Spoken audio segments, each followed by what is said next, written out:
नमस्कार। स्वागत है आपके अपने channel legal information law insights पर। मैं हूं एडवोकेट मुकुंद महाजन। यह वीडियो भारत में दीवानी मामलों सिविल केसेस की 18 स्टेज की श्रृंखला की पहली कड़ी है। इसमें हम उस प्रक्रिया पर चर्चा करेंगे जो किसी भी दीवानी वाद की नींव होती है, यानी वादपत्र या प्लेंट का दाखिला। वादपत्र केवल एक साधारण दस्तावेज नहीं होता, बल्कि यह एक रणनीतिक विधिक अभिव्यक्ति है जो मुकदमे की दिशा और सफलता दोनों को प्रभावित करता है। इस वीडियो में हम विस्तार से जानेंगे कि वादपत्र प्लेंट क्या होता है, इसे विधिपूर्वक कैसे ड्राफ्ट किया जाए, दाखिल करते समय किन महत्वपूर्ण कानूनी बातों का ध्यान रखना चाहिए, जैसे कि क्षेत्राधिकार, जुरिस्डिक्शन, कोर्ट फीस और सीमावधि लिमिटेशन। साथ ही हम यह भी समझेंगे कि भारतीय साक्ष्य अधिनियम 2023 भारतीय साक्ष्य अधिनियम ने प्लेंट दाखिल करने के स्तर पर कौन-कौन से नियम और साक्ष्य की शर्तें अनिवार्य कर दी हैं। यह वीडियो न केवल वकीलों और कानून के छात्रों के लिए, बल्कि आम जनता के लिए भी अत्यंत उपयोगी है जो दीवानी मामलों की शुरुआत को सही तरीके से समझना चाहते हैं। वादपत्र प्लेंट क्या होता है? वादपत्र वह प्रारंभिक याचिका होती है जिसे वादी प्लेंटिफ किसी दीवानी वाद की शुरुआत के लिए अदालत में प्रस्तुत करता है। यह याचिका वादी द्वारा अपने मामले के तथ्य, वाद का कारण, मांगी गई राहतें और प्रतिवादी डिफेंडेंट के विवरण सहित दाखिल की जाती है। यह केवल एक औपचारिक दस्तावेज नहीं, बल्कि पूरी दीवानी कार्यवाही की आधारशिला होती है। वादपत्र को तैयार करने और दाखिल करने की प्रक्रिया दीवानी प्रक्रिया संहिता 1908 सीपीसी के अनुच्छेद 26 और ऑर्डर 7 रूल्स 1-11 द्वारा नियंत्रित की जाती है। इसके अतिरिक्त भारतीय साक्ष्य अधिनियम 2023 भारतीय साक्ष्य अधिनियम ने प्लेंट के साथ साक्ष्य प्रस्तुत करने की अनिवार्यता और प्रक्रिया को और अधिक सख्त व स्पष्ट कर दिया है। प्लेंट ड्राफ्ट करने की आवश्यकताएं। ऑर्डर 7 रूल 1 सीपीसी के अनुसार प्लेंट में कुछ आवश्यक तत्वों का होना अनिवार्य है ताकि वह विधिसम्मत रूप से स्वीकार्य हो। इसमें सबसे पहले न्यायालय का नाम, वादी और प्रतिवादी का पूरा विवरण, वाद के कारण बने तथ्य तथा अदालत को क्षेत्राधिकार क्यों है, इसका आधार स्पष्ट रूप से उल्लेख होना चाहिए। इसके अतिरिक्त प्लेंट में मांगी गई राहतें, मुख्य और वैकल्पिक, वाद दाखिल करने की सीमावधि और यदि किसी कारणवश देरी हुई हो तो उसका स्पष्टीकरण, निर्धारित कोर्ट फीस का विवरण तथा प्लेंट का सत्यापन और वादी के हस्ताक्षर होना आवश्यक है।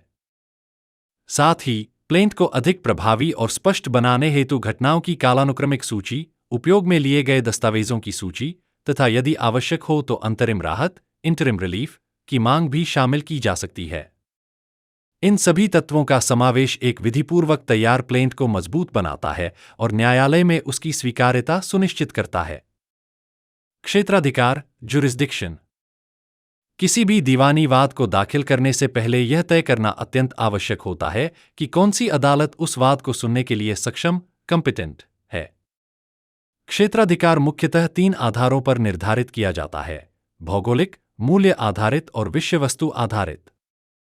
एक भौगोलिक क्षेत्राधिकार टेरिटोरियल जुरिस्डिक्शन, यह उस स्थान पर निर्भर करता है जहां वाद का कारण उत्पन्न हुआ हो या जहां प्रतिवादी निवास करता हो। 2 मूल्य आधारित क्षेत्राधिकार पेक्यूनियरी जुरिस्डिक्शन, इसमें वाद की रकम या वादी द्वारा मांगी गई राहत की मौद्रिक मॉनेटरी राशि के आधार पर यह तय किया जाता है कि मामला किस स्तर की अदालत में दाखिल किया जाएगा, जैसे कि सिविल जज, सीनियर डिवीजन या जिला जज। 3 विषय वस्तु आधारित क्षेत्राधिकार सब्जेक्ट मैटर जुरिस्डिक्शन, यह वाद की प्रकृति पर आधारित होता है, जैसे संपत्ति विवाद, कॉन्ट्रैक्ट का उल्लंघन या क्षतिपूर्ति की मांग आदि। यदि विवाद संपत्ति से संबंधित है तो वाद केवल उसी न्यायालय में दाखिल किया जा सकता है जहां वह संपत्ति स्थित है। वहीं यदि विवाद कॉन्ट्रैक्ट या किसी हानि टोट से संबंधित है तो वाद उसी क्षेत्र की अदालत में दाखिल होगा जहां वाद का कारण उत्पन्न हुआ या जहां प्रतिवादी का निवास स्थान है। इस प्रकार प्लेंट तैयार करते समय उचित क्षेत्राधिकार का निर्धारण एक अनिवार्य कानूनी प्रक्रिया है, जिससे वाद की वैधता और सुनवाई में कोई बाधा न आए। सीमावधि लिमिटेशन दीवानी वादों की स्वीकार्यता का एक महत्वपूर्ण पहलू है जो वाद दायर करने की समय सीमा को नियंत्रित करता है। इस संबंध में सीमावधि अधिनियम 1963 लिमिटेशन एक्ट 1963 लागू होता है, जो यह निर्धारित करता है कि किसी विशेष प्रकार का वाद कितने समय के भीतर दाखिल किया जाना चाहिए। अधिकांश दीवानी मामलों में यह अवधि वाद के कारण उत्पन्न होने की तिथि से 3 वर्ष होती है, जैसे कि कॉन्ट्रैक्ट का उल्लंघन, धन की वसूली या संपत्ति पुनर्प्राप्ति संबंधी वाद।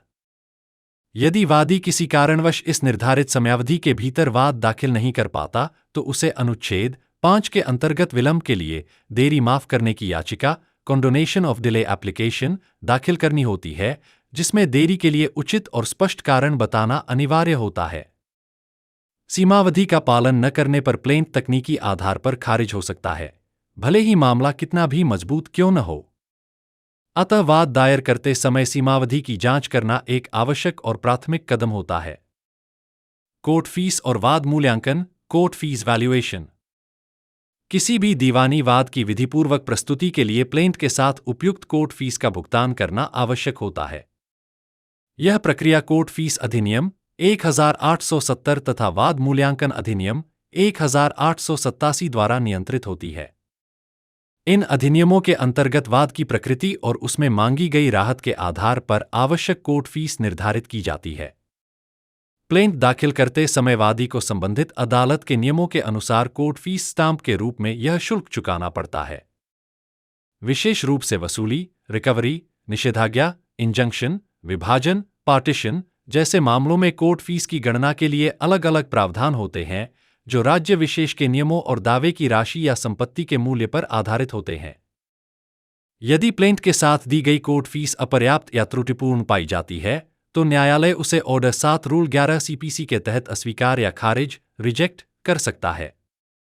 अतः प्लेंट तैयार करते समय सही मूल्यांकन और उपयुक्त कोर्ट फीस की गणना करके उसका भुगतान करना अत्यंत आवश्यक है, ताकि तकनीकी आधार पर वाद खारिज होने की संभावना न रहे। भारतीय साक्ष्य अधिनियम 2023 BSA 2023 के तहत साक्ष्य दस्तावेजों की प्रस्तुति अब और अधिक सख्त और अनिवार्य हो गई है। इस अधिनियम की अनुच्छेद 22 और 127 के अनुसार प्लेंट दाखिल करते समय वादी को अपने सभी दस्तावेजी, डॉक्यूमेंट्री और इलेक्ट्रॉनिक साक्ष्य, इलेक्ट्रॉनिक एविडेंस को प्रारंभिक स्तर पर ही प्रस्तुत करना आवश्यक है। यह सुनिश्चित करता है कि वाद केवल आरोपों पर आधारित न होकर ठोस साक्ष्यों से समर्थित हो। इसके अतिरिक्त अनुच्छेद 63(4) के अंतर्गत किसी भी डिजिटल साक्ष्य, जैसे WhatsApp chat, email, CCTV footage, screenshot आदि को मान्य बनाने हेतु उनके साथ प्रमाण पत्र, सर्टिफिकेट ऑफ ऑथेंटिसिटी, संलग्न करना अनिवार्य कर दिया गया है।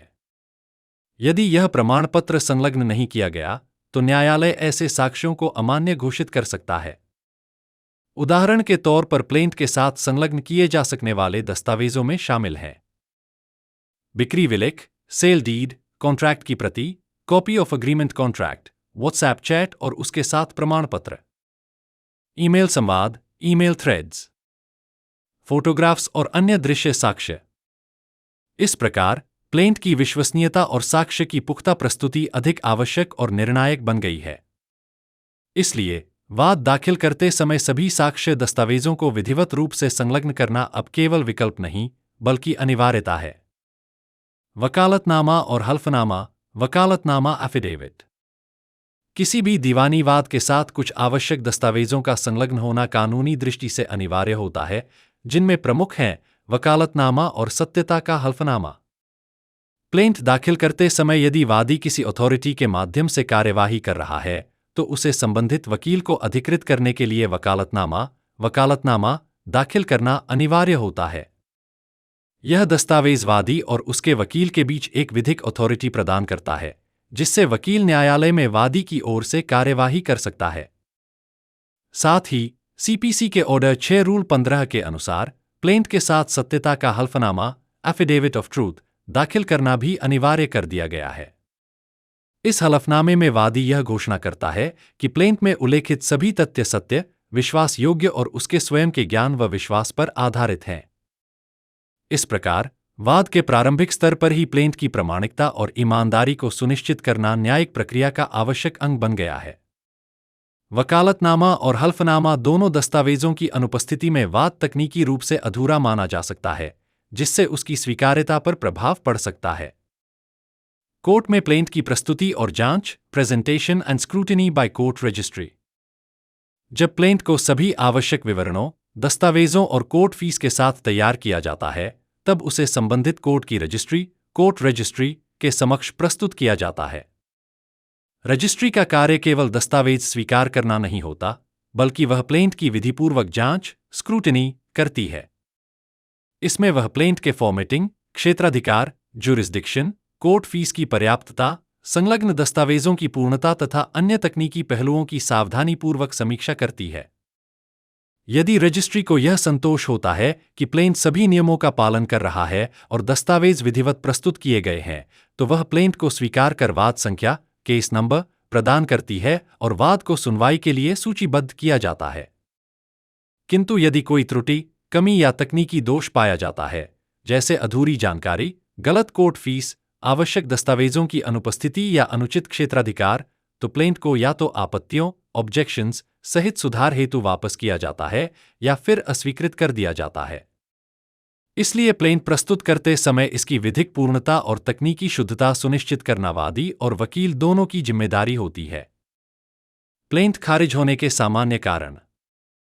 ऑर्डर 7 रूल 11 सीपीसी के अंतर्गत कोई भी प्लेंट, चाहे वह कितनी ही गंभीर या न्यायोचित क्यों न हो, यदि विधिक मानकों को पूरा नहीं करती, तो उसे ऑर्डर 7 रूल 11 सीपीसी के अंतर्गत खारिज किया जा सकता है।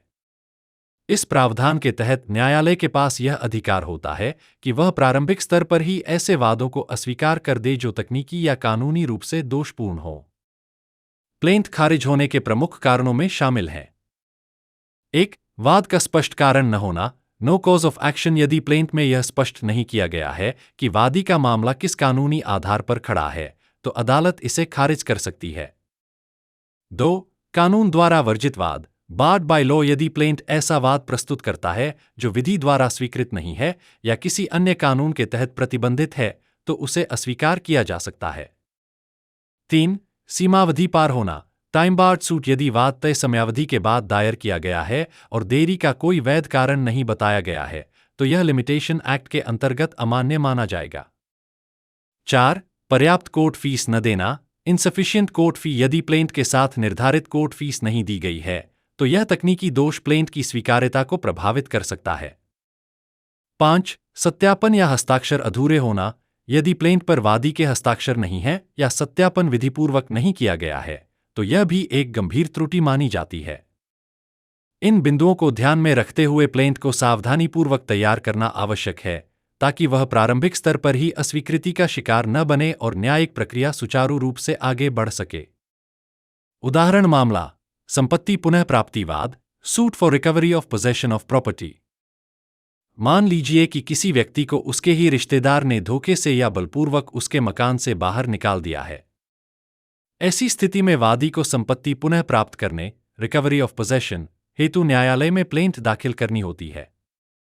इस प्लेंट में सबसे पहले वादी को स्वामित्व का स्पष्ट प्रमाण प्रस्तुत करना होता है, जैसे कि बिक्री विलेख, सेल डीड, बिजली बिल, कर रसीदें या अन्य वैध दस्तावेज जो यह दर्शाते हों कि संपत्ति वादी की है। इसके साथ ही प्लेंट में यह स्पष्ट करना आवश्यक है कि कब और कैसे अवैध कब्जा हुआ, यानी कब्जे की तिथि, और वह कैसे वादी के वैध स्वामित्व के विरुद्ध है। रिलीफ के रूप में वादी को पुनः कब्जा दिलाने, पोजेशन रेस्टोरेशन, की मांग करनी चाहिए। साथ ही यदि आर्थिक या मानसिक क्षति हुई हो तो हर्जाने, डैमेजेस, की भी मांग की जा सकती है। ऐसे वाद आमतौर पर उस क्षेत्रीय दीवानी न्यायालय, civil court of proper jurisdiction, में दाखिल किए जाते हैं जहां संपत्ति स्थित होती है।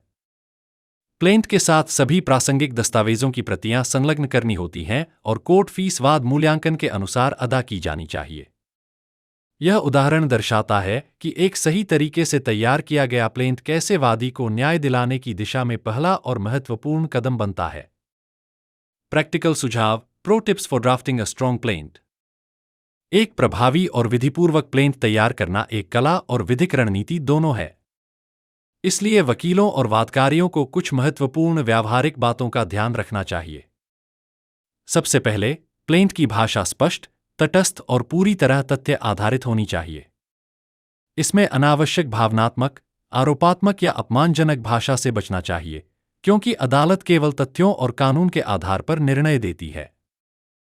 प्लेंट तैयार करते समय हमेशा उपयोग किए गए सभी साक्ष्य दस्तावेजों की सूची संलग्न करें, जिससे वाद का आधार मजबूत हो सके। यदि प्लेंट में कोई डिजिटल साक्ष्य शामिल हो, जैसे व्हाट्सएप चैट, ईमेल, स्क्रीनशॉट आदि, तो उसके साथ भारतीय साक्ष्य अधिनियम 2023 की अनुच्छेद 63(4) के अंतर्गत अनिवार्य प्रमाणपत्र सर्टिफिकेट ऑफ ऑथेंटिसिटी भी संलग्न करें, जिससे उसकी वैधता सिद्ध हो सके। यदि प्लेंट में अंतरिम राहत इंटरिम रिलीफ की आवश्यकता है, जैसे कि स्थगनादेश, स्टे, निषेधाज्ञा, इंजंक्शन या अस्थायी आदेश, तो उसकी मांग स्पष्ट, उचित और ठोस आधारों पर की जानी चाहिए। साथ ही प्लेंट में जिन अनुच्छेदों और कानूनों का पालन किया जा रहा है, उनका स्पष्ट उल्लेख अवश्य करें, ताकि न्यायालय को यह स्पष्ट हो सके कि प्लेंट विधिक दृष्टि से किस प्रावधान पर आधारित है। इन व्यावहारिक सुझावों का पालन करके न केवल प्लेंट तकनीकी रूप से सटीक बनेगा, बल्कि वह न्यायालय में एक मजबूत और विश्वसनीय दस्तावेज के रूप में प्रस्तुत भी किया जा सकेगा। निष्कर्ष: वादपत्र प्लेंट एक नींव है जिस पर पूरा दीवानी मुकदमा खड़ा होता है। इसे सावधानीपूर्वक, रणनीतिक रूप से और पूर्ण दस्तावेजों के साथ दाखिल करना आवश्यक है। भारतीय साक्ष्य अधिनियम 2023 के बाद अब शुरुआत से ही कोर्ट दस्तावेजों को गंभीरता से जांचता है। इसलिए प्लेंट केवल एक फॉर्म नहीं, बल्कि न्याय पाने की दिशा में आपका पहला सशक्त कदम है। इस वीडियो को देखने के लिए धन्यवाद। यदि आपको यह जानकारी उपयोगी लगी हो, तो कृपया लाइक करें, सब्सक्राइब करें और अपनी राय कमेंट में साझा करें। अधिक कानूनी जानकारियों के लिए बेल आइकन दबाना न भूलें। मैं आपको अगले वीडियो में फिर मिलूंगा। जय हिंद, जय भारत।